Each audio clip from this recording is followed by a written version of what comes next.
démarrer Design Suite. Donc, pendant que ça démarre, File, New Project. On va donner un nom. Labo 2.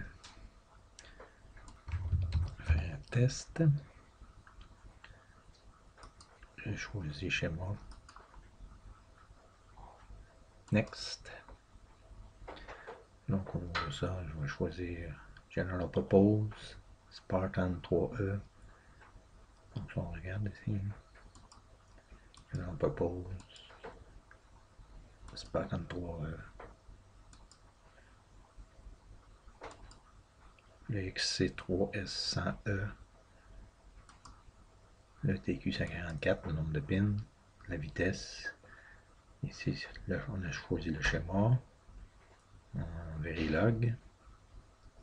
Donc on a VLGL, Verilog. Une chose ici, le langage préféré VLGL. Voilà, on est prêt pour débuter. Next. Finish. On peut regarder ce qu'il y a comme information. Finish. Maintenant, je vais cliquer ici, sur One Chip. Je vais faire une nouvelle source. Je vais demander un schématique. Et on va nous donner un nom. Test. Également. Voilà. Finish. Donc, le chemin est là. Donc, maintenant, on peut aller au niveau des symboles. Aller chercher des symboles. Tous les symboles sont ici. L'arithmétique, des buffers, des comparateurs, des compteurs, des flip-flops, des décodeurs, des I/O, la liste. Donc, je peux faire choisir une valeur. Par exemple, il y a ce VCC. OK, VCC qui est un symbole d'alimentation. Ensuite, on peut aller chercher gramme. OK, qui sont des symboles qu'on a toujours besoin. Ensuite, on peut faire CTRL-S pour sauver. Donc maintenant, on va éditer un circuit. Donc on a ici aussi des symboles, on a des marqueurs et on a de quoi pour faire le câblage. On peut aller voir maintenant les fichiers qui sont créés. Donc dans le répertoire Labo 2 que j'ai créé, test, il a créé mon schématique ici et puis d'autres fichiers. Donc, exemple de composants qu'on peut mettre. CB16C1. Ici, si on veut agrandir, je vais en mettre 2, par exemple. Escape. Clic avec la souris, je peux agrandir un peu. Toutes les symboles qu'on a besoin. On a besoin des output buffer. Outbuff.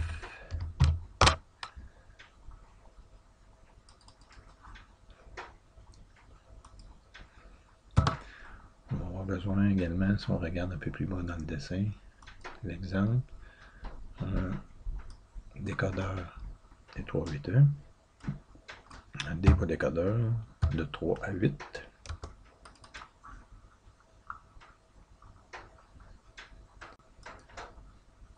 Ici, escape.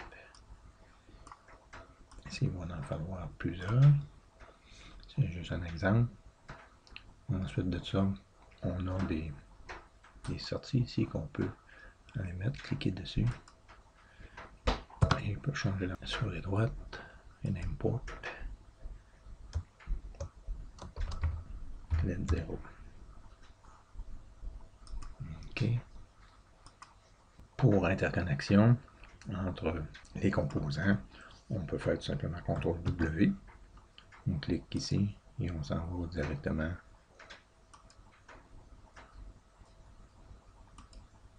Voilà. Je fais un fil.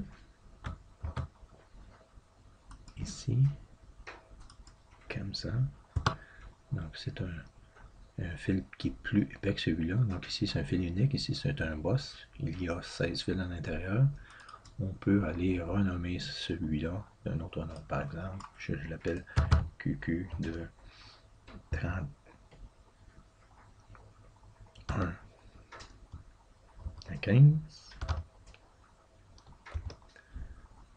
Je l'ai renommé. Ensuite de ça, on fait apply. Ensuite, on va ajouter le nom. Je voudrais l'ajouter en fin de compte à l'endroit là. OK. Donc, ça nous permet d'avoir une référence sur les fils qui sont là. Maintenant, si je veux connecter la sortie de celui-là à une autre sortie, par exemple, je peux me faire un bout de fil. Comme ça.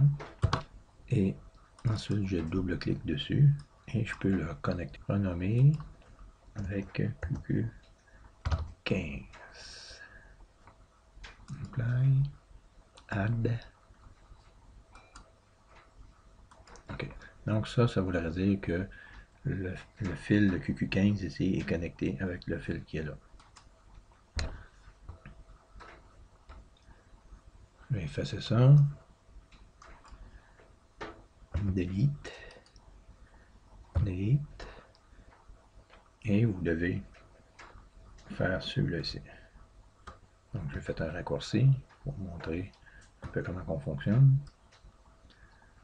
Donc ici on a une étiquette, encore une fois, qui a été baptisée clock.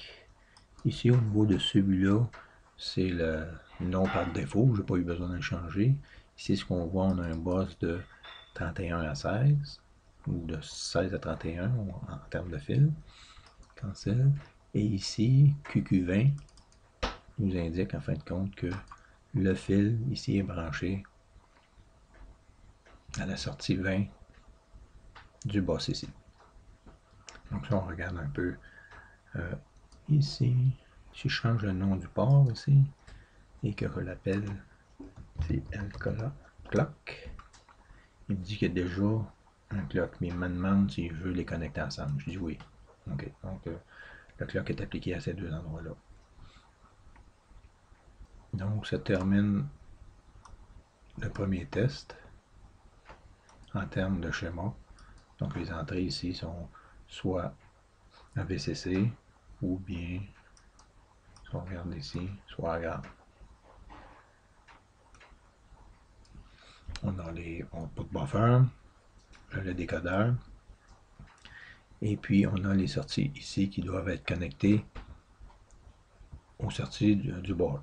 Donc pour ça, si je m'en vais au niveau du design, OK, et que je vais rajouter une source, et ici ça va être l'implémentation. OK, je vais l'appeler la même chose. Test, un autre fichier, il va avoir une extension différente, ça va être ajouté au projet. Next. Donc il me donne ça. Je fais fini. Donc maintenant j'ai un fichier ici qui va identifier en fin de compte où sont les entrées et les sorties du système. La plaquette Basis. Donc on a des interrupteurs, on a des boutons poussoirs, on a des diodes lumineuses et puis on a des afficheurs segments ici. Donc au niveau de ça, si on regarde comment c'est connecté au chip, on peut aller à la page suivante ici, et ça nous dit qu'en fin de compte, les boutons 0 à 3 sont connectés aux broches 69 à 41 ici. Donc c'est pas séquentiel. Même chose au niveau des diodes lumineuses. Les broches de sortie sont ces broches-là. Donc on a les autres broches pour les autres interrupteurs et pour les afficheurs. Donc on va devoir spécifier ça ici à l'intérieur de notre projet. De plus, on a sur la carte un connecteur qui nous permet de soit pas prendre l'oscillateur ou soit prendre un oscillateur à 25 MHz ou à 50 MHz. Donc on a les choix ici. Ensuite, on a au niveau du connecteur, on a un connecteur USB ici pour permettre l'alimentation, à condition aussi que l'interrupteur ici soit en position en bas. Donc on a un autre endroit pour alimenter la carte Si on ne l'alimente pas à partir du USB, on change l'interrupteur. Donc, ce sont les principaux composants qu'on va utiliser dans le premier projet. Voilà, Power Switch. Donc, on peut être alimenté à partir soit du connecteur ou du USB. On pourrait aussi avoir une alimentation par pile. Bon, on a un fichier texte ici qu'on va mettre. Donc, le net, c'est le réseau qu'on va appeler clock.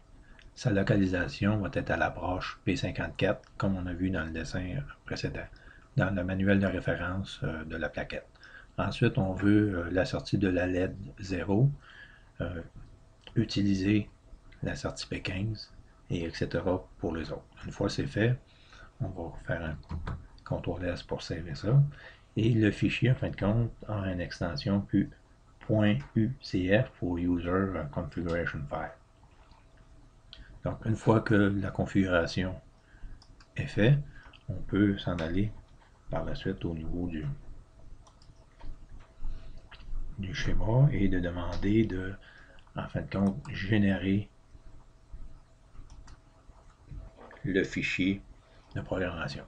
Donc, il va vérifier s'il y a des erreurs. Donc, ici, on nous dit certains warnings.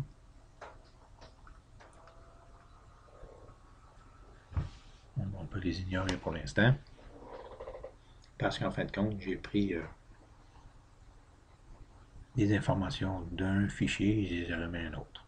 Donc ici, il y a plusieurs sorties qui ne sont pas utilisées. On m'a dit certains avertissements, comme de quoi qu'ils ne sont pas utilisés. Donc je n'avais pas besoin de les utiliser. OK, une fois terminé, il me dit qu'il a généré mon fichier de programmation. Je peux aller le voir dans, en fin de compte, dans E-Labo Test. Donc si je vais ici et que je vais dans l'endroit où il a été généré, pour vous, ce sera un autre répertoire. Donc dans Labo 2, dans Test, vous voyez que j'ai généré un paquet de fichiers, dont le fichier test.bit. Donc maintenant que c'est ça, c'est terminé. Donc on peut fermer l'application. Et il y a une autre application qui va nous permettre de télécharger le fichier .bit dans la plaquette. Donc pour ça, il faut aller à Digilent qui a fabriqué la carte. On a ADEP. Là qui me dit que la carte n'est pas connectée. Donc il faut connecter la carte pour être capable de télécharger l'application dans la carte.